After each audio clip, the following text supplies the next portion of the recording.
تبارك الذي نزل الفرقان على عبده ليكون للعالمين نذيرا نحمده ونصلي ونسلم على رسوله الکریم۔ بسم اللہ الرحمن الرحیم۔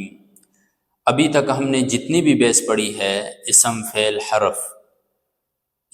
حرف میں ہم نے اسم کو پڑھا، اسی طرح حرف کو پڑھا ہے، پھر مفرد تمام تقریباً ہم نے کوشش کی ہے مفرد کو پڑھنے کی۔ ابھی تک ابھی ہم آ رہے ہیں مرکب کی طرف۔ مرکب کسے کہتے ہیں؟ مفرد تو تھا، کسی بھی تنہا لفظ کو مفرد کہا جاتا ہے، اکیلا لفظ، تنہا لفظ جو ہوتا ہے۔ مرکب کہتے ہیں، مرکب رکبہ سے، را کاف با، لغوی معنی اس کا سوار ہونا۔ اصطلاح میں کہتے ہیں دو یا دو سے زیادہ کلمات کے مجموعے کو مرکب کہا جاتا ہے، اور ان کے درمیان جو تعلق ہوتا ہے اس تعلق کو ترکیب کہا جاتا ہے۔ جیسے دیکھیں مثال کے طور پر رسول اللہ، اب رسول اس کو مفرد کہا جاتا ہے، اس کو بھی مفرد کہا جاتا ہے، ٹھیک ہے، لیکن ان دونوں کے مجموعے کو مرکب کہا جاتا ہے۔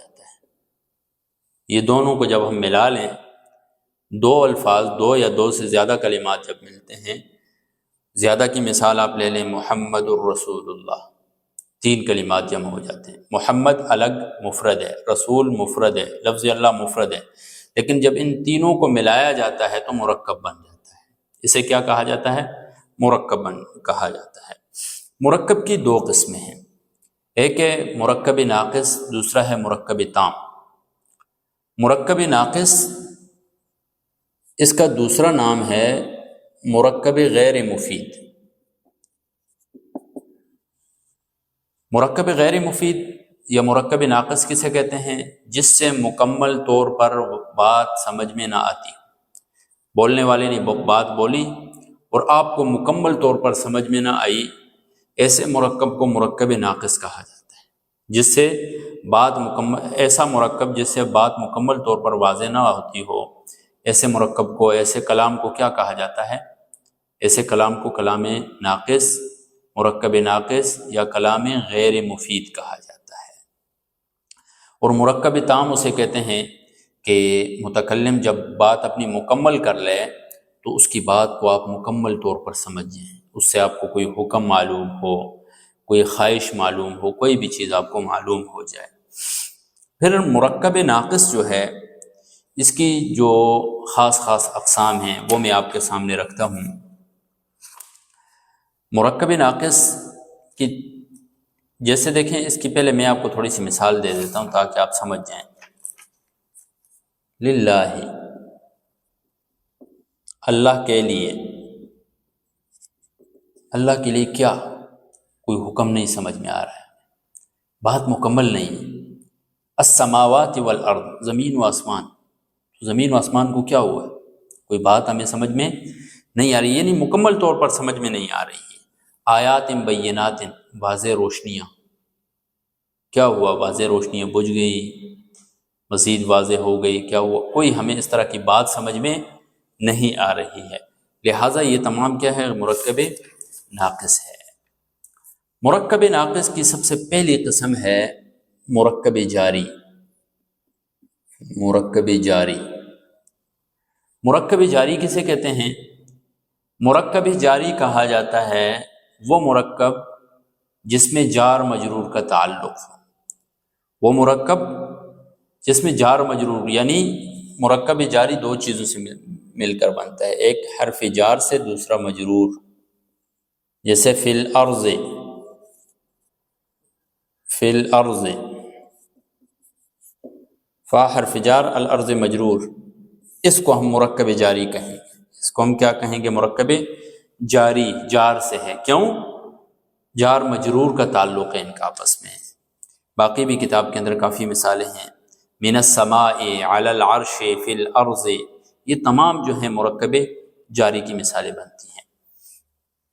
دوسرا ہے مرکب اضافی۔ مرکب اضافی، مرکب اضافی یعنی 2 اسماء کے درمیان اضافت یا ملکیت کا تعلق پایا جاتا ہو، دو اسما کے درمیان تعلق کس کا ہو، یا ملکیت کا ہو، ٹھیک ہے، یا کس کا ہو، اضافت کا تعلق پایا جاتا ہو۔ جیسے میں کہتا ہوں دو اسما ہو گئے قلم و ارشاد، ارشاد کا قلم، تو ان دونوں کا تعلق آپس میں ملکیت والا ہے کہ ارشاد کی ملکیت ہے قلم۔ سمجھ میں آ گئی آپ کو بات نا؟ تو اب ان دونوں میں یہ جو مرکب اضافی ہوتا ہے اس کے دو اہم اجزاء ہوتے ہیں، ایک کو مضاف کہا جاتا ہے اور دوسرے کو مضاف الیہ کہا جاتا ہے۔ کیا کہا جاتا ہے؟ ایک کو مضاف، دوسرے کو مضاف الیہ کہا جاتا ہے۔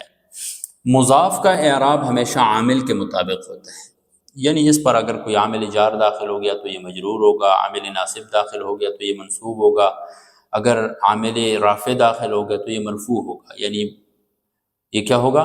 مرفوع ہوگا۔ لیکن مضاف الیہ جو ہے یہ ہمیشہ مجرور ہوتا ہے، یہ آپ نے بات یاد رکھنی ہے۔ مضاف الیہ یہ قاعدہ کلیہ ہے۔ کلیہ کا کیا مطلب ہے؟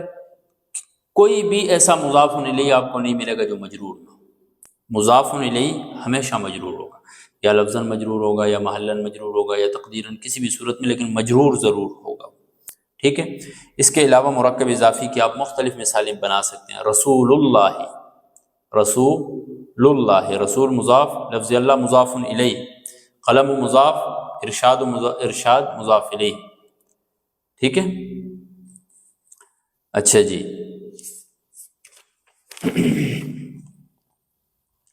مضاف جو ہے، مضاف اور مضاف الیہ کا آپ کو کیسے پتہ چلے گا کلام میں؟ مضاف اور مضاف الیہ کا پتہ آپ کو اس میں عموماً کا کی کا ترجمہ آتا ہے۔ ارشاد کا قلم، بیت اللہ اللہ کا گھر، رسول اللہ اللہ کا رسول، ٹھیک ہے۔ کتاب زید زید کی کتاب، زید کی کتاب، تو یہ کا کی کا معنی ہمیشہ مضاف اور مضاف الیہ میں آئے گا۔ تو یہ پہچان ہے اس کی کہ جہاں کہیں بھی جو مرکب آپ کے سامنے کوئی کلام آتا ہے، آپ کو سمجھ میں نہیں آ رہا ہے، تو آپ دیکھیں اس کا ترجمہ کیا بن رہا ہے۔ اگر اس کے ترجمے میں کا کی کا معنی آتا ہے تو آپ سمجھ جائیں کہ یہ کیا ہے؟ ترکیب اضافی ہے، یہ مرکب کیا ہے؟ اضافی ہے۔ اچھا جی، تیسرے نمبر پر مرکب توصیفی، مرکب توصیفی، مرکب توصیفی کسے کہتے ہیں؟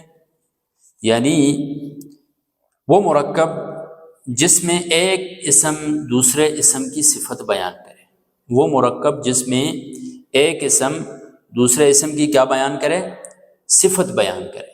ایسے اسم کو کیا کہا جاتا ہے؟ ایسی ترکیب کو کیا کہا جاتا ہے؟ ترکیب توصیفی یا مرکب توصیفی، ٹھیک ہے۔ جیسے اس کی میں آسان سی میں مثال دیتا ہوں آپ کو، الصراط المستقیم، الصراط المستقیم، الصراط موصوف، المستقیم صفت، الصراط موصوف، المستقیم صفت۔ دیکھیں نا، ایسا راستہ جو کہ سیدھا ہے، ایسا راستہ جو کہ سیدھا ہے۔ زید عالم، زید عالم ہے۔ اچھا جی، موصوف صفت کی بات ہماری چل رہی ہے۔ العرش العظیم، العرش العظیم، ایسا عرش جو کہ بڑا ہے، ایسا عرش جو کہ بڑا ہے۔ تو دیکھیں عرش کی صفت بیان کی جا رہی ہے۔ مرکب توصیفی کے بھی دو اہم اجزاء ہوتے ہیں، پہلے کو موصوف، دوسرے کو صفت کہا جاتا ہے۔ یہ چیزیں آپ اچھی طرح یاد کریں، یہ مرکب اضافی، مرکب توصیفی، یہ بہت زیادہ کلام میں استعمال ہوتے ہیں، اس وجہ سے آپ نے ان کو اچھی طرح سمجھنا ہے تاکہ ترکیب کرتے ہوئے آپ کو مشکلات نہ ہوں۔ مرکب توصیفی جو ہے موصوف صفت، یعنی موصوف صفت میں اعراب اعراب یعنی تذکیر اعراب میں، واحد تثنیہ جمع میں، اسی طرح تذکیر تانیث میں، اور کیا کہتے ہیں معرفہ نکرہ میں، یہ دونوں ایک جیسے ہوتے ہیں۔ یعنی اگر موصوف واحد ہوا تو صفت بھی واحد ہوگی، موصوف تثنیہ ہوا تو صفت بھی تثنیہ ہوگی، موصوف جمع ہوا تو صفت بھی کیا ہوگی؟ جمع ہوگی۔ یہ اعراب ہو گیا۔ آگے آپ دیکھ لیں تذکیر تانیث میں اگر موصوف مذکر ہے تو صفت بھی مذکر ہوگی، موصوف مؤنث ہے تو صفت بھی کیا ہوگی؟ مؤنث ہوگی۔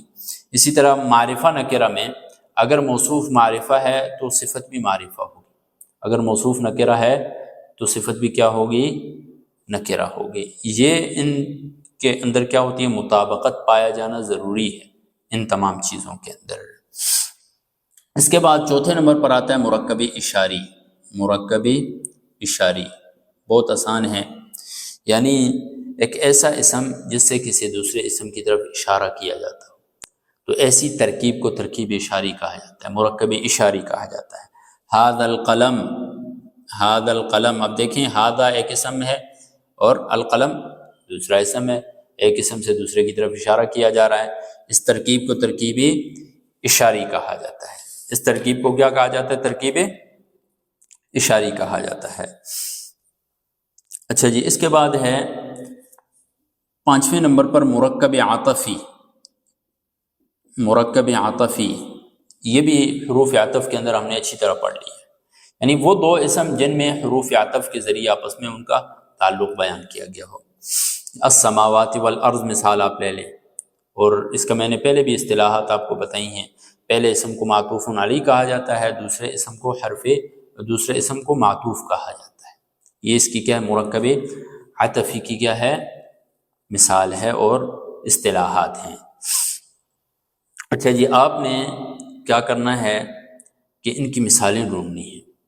مثالیں ڈھونڈ کر آپ نے مرکب اضافی یعنی مرکب اضافی کو پکڑا، بہت سی مثالیں لکھی تاکہ آپ کی پریکٹس ہو جائے۔ مرکب توصیفی کو پکڑا، اس کی بہت سی آپ نے مثالیں لکھی، ٹھیک ہے۔ اسی طرح مرکب اشاری ہو گیا، مرکب عاطفی وغیرہ، ان کی آپ نے بہت سی مثالیں لکھی تاکہ بہت پریکٹس ہو جائے۔ یہ مرکب بہت زیادہ استعمال ہوتا ہے، عربی کتب آپ کھولیں، قرآن مجید آپ کھولیں، احادیث کھولیں، آپ جگہ جگہ آپ کو یہ مرکبات کی مثالیں، ڈھیروں سی مثالیں آپ کو مل جائیں گی۔ اچھا جی، یہ تو ہم نے پڑھ لیا مرکب ناقص کی اقسام۔ دوسرے نمبر پہ جو ہم نے پڑھا مرکب تام۔ مرکب تام جسے کلام مفید بھی کہا جاتا ہے، مرکب تام جسے کلام مفید بھی کہا جاتا ہے، اسے جملہ بھی کہتے ہیں۔ اس کا تیسرا نام کیا ہے؟ مرکب تام، مرکب مفید، اور اس کو جملہ بھی کہا جاتا ہے۔ اسے کیا کہا جاتا ہے؟ جملہ بھی کہا جاتا ہے۔ جملہ زیادہ مشہور و معروف ہے، ٹھیک ہے۔ جملہ کی دو قسمیں ہیں۔ جملہ کی کتنی قسمیں ہیں؟ دو قسمیں ہیں، اسمیہ، فعلیہ۔ وہ جملہ جس کی ابتدا اسم سے ہو رہی ہو، ابتدا بالاسم، ٹھیک ہے۔ جملہ فعلیہ جس کی ابتدا بالفعل، فعل سے جس کی ابتدا ہو رہی ہے۔ تو جس جملے کی ابتدا اسم سے ہو رہی ہوگی اسے ہم کیا کہیں گے؟ جملہ اسمیہ کہیں گے۔ پھر جملہ اسمیہ جو ہے اس کے دو اہم اجزاء ہوتے ہیں، ایک مبتدا، دوسرا خبر۔ یعنی وہ اسم جس سے کسی بھی جملے کی ابتدا کی جائے اسے مبتدا کہا جاتا ہے، اور وہ لفظ جس سے کسی مبتدا کی خبر دی جاتی ہو ایسے اسم کو خبر کہا جاتا ہے۔ اور مبتدا اور خبر دونوں مرفوع ہوتے ہیں، مبتدا اور خبر دونوں کیا ہوتے ہیں؟ مرفوع ہوتے ہیں۔ جیسے مثال آپ کو میں دے دیتا ہوں اس کی،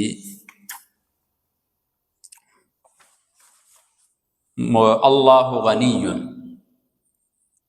اللہ غنی، اللہ غنی ہے۔ اللہ، لفظ اللہ مبتدا، غنی اس کی خبر، ٹھیک ہے۔ اور یہ مبتدا خبر کی پہچان کیسے ہوتی ہے جملے کی؟ اس میں عموماً ہے، ہیں وغیرہ یہ تمام چیزیں آتی ہیں۔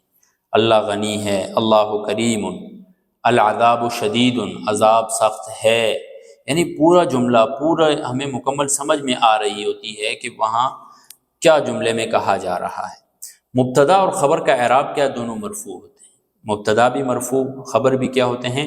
مرفوع۔ اللہ محیط، اللہ لفظ اللہ بھی مرفوع ہے، محیط بھی کیا ہے؟ مرفوع ہے۔ اللہ لفظ اللہ بھی مرفوع ہے، غنی بھی مرفوع ہے، ٹھیک ہے؟ تو مبتدا اور خبر دونوں کیا ہوتے ہیں؟ مرفوع ہوتے ہیں۔ مبتدا عموماً معرفہ ہوتی ہے اور خبر جو ہے عموماً نکرہ ہوتی ہے۔ خبر کیا ہوتی ہے؟ عموماً نکرہ ہوتی ہے۔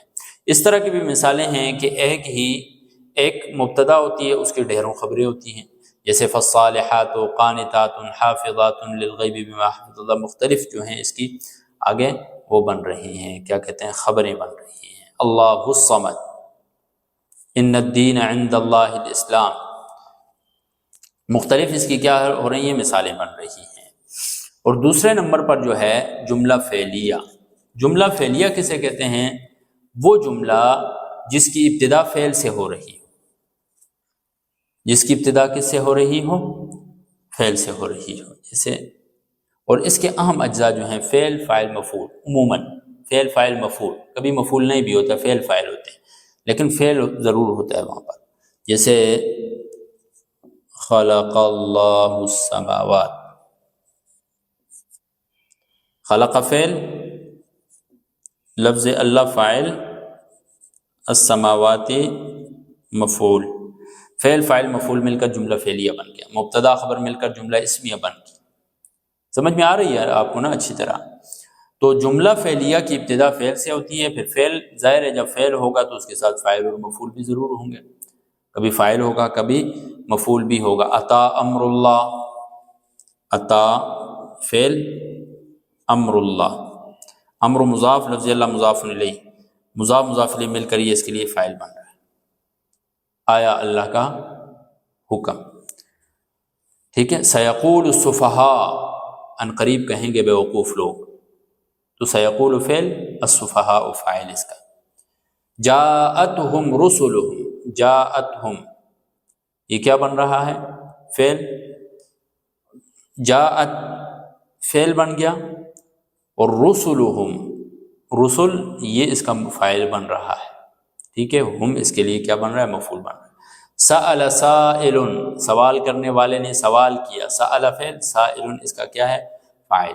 ختم اللہ علی قلوبہم، ختمہ فعل، لفظ اللہ فاعل۔ تو ڈھیروں مثالیں آپ کو ان جملوں کی بھی مل سکتی ہیں آرام سے، آپ نے اس کو بھی اچھی طرح پریکٹس کرنی ہے۔ یہ جو آج کا ہم نے لیکچر پڑھا ہے یہ بہت اہم ہے، بہت ضروری ہے، آپ نے کوشش کرنی ہے اس کو اچھی طرح سمجھنے کی، پھر اس کے بعد پریکٹس کرنے کی۔ جہاں کہیں جتنا کچھ یعنی ہم نے پیچھے پڑھا ہے وہ ایک سائڈ پہ آپ رکھ دیں، اور آج کا جو ہم نے پڑھا ہے مرکبات، یہ ایک سائڈ پہ آپ رکھ دیں استعمال میں، یعنی وہ پورا جتنا استعمال ہوتا ہے نا اتنا یہ صرف آج جو ہم نے پڑھا ہے مرکبات کا یہ کلام میں اتنا استعمال ہوتا ہے۔ وَبِهِ تَمَّ بحث الاسم والفعل، اسی کے ساتھ ہم نے جو مفرد کی 3 اقسام تھی، کون کون سی؟ کلمہ کی، اسم، فعل، حرف۔ تو حرف بھی ہم نے پڑھ لیا تھا، اس کے بعد اسم ہم نے شروع کیا، اسم کو بھی ہم نے پڑھ لیا، الحمدللہ آج ہمارا اسم مکمل ہو گیا ہے۔ انشاءاللہ العزیز نیکسٹ لیکچر سے ہم فعل کو شروع کریں گے، اور جیسا کہ آپ کو معلوم ہے کہ فعل کی بیس کے اندر انشاءاللہ العزیز ہم پورا کا پورا جو علم الصرف ہے اس کو ہم پڑھیں گے، جتنے بھی علم الصرف کے قواعد ہیں، تعریفات وغیرہ، وہ تمام چیزیں انشاءاللہ ہم اس میں ریکور کر لیں گے۔ تو آپ نے ایک نئے جذبے کے ساتھ، نئے جنون کے ساتھ، نئے شوق کے ساتھ آپ نے علم الصرف کو بھی سیکھنا ہے۔